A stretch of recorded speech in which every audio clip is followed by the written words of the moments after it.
A cartoon in an Australian newspaper is being condemned as unequivocally racist by many, especially on Twitter. The illustration is intended to poke fun at the recent climate deal. It depicts starving Indians trying to eat solar panels, which were sent to them by the UN.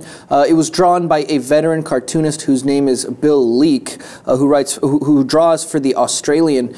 We have a picture of it. Let's go full screen. I want to read to you guys what this says exactly.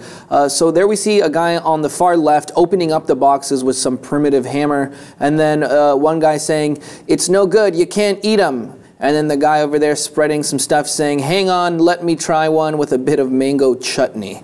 Wow. So for obvious reasons, it's pissed a lot of people off, these very ignorant stereotypes about the third world, Jose. Yep. And I have a feeling, this kind of stuff would not ever fly in an American newspaper or a British newspaper. I'm surprised an Australian publisher let this go. I mean, because what they're saying is, people in these developing countries, they don't need all these technologies to deal with climate change. They need food. They're poor.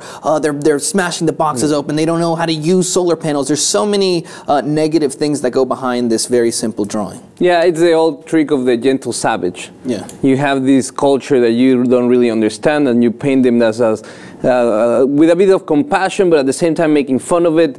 A little bit like the sombrero thing with Mexicans. I can see the relationship, but at the same time, I do have to point out that if you look at the cartoon again, and you see there's also there's truth behind it. There's truth to the fact that developed countries are using this climate deal to limit the development of other poor countries. That they're trying, by allowing them to jump into the green spaces, as we should try to prevent more use of fossil fuels. But at the same time, England, the United States, Germany, most of Western Europe, they had the chance to use fossil fuels to develop themselves. And now a set of countries that are developing won't be able to use that, so they're sending them these solar panels as the solution for them to go into the new world without the path and the growing pains that these other states and nations had the chance to develop themselves. So there's truth. Again, the optic and the aesthetics of it is outright racist. Right. I want to read you guys a tweet that someone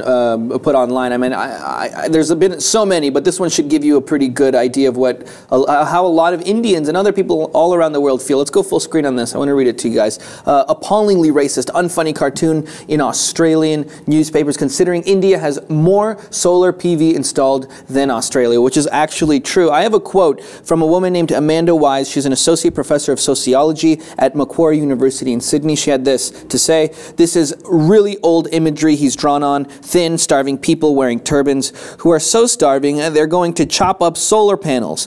That is 1950s symbolism. We have moved on. The rest of the world has moved on." So that message that, Indians are so poor and stupid that they don't even know what to do with solar panels is just like, come on, dude, that's so distasteful and not cool. I mean, I get the point you were getting at, about what, this is supposed to mean, but the imagery used, the stereotypes, it's just really, really not cool. Considering Prime Minister Modi was at these COP21 meetings talking about how we need to build a solar alliance. I mean, you look at countries like Australia, Canada, the US, some of our leading scientists are here on visas from India. So, I mean, to paint them in that light is just really not cool. So, kiss our butt, Bill Leak.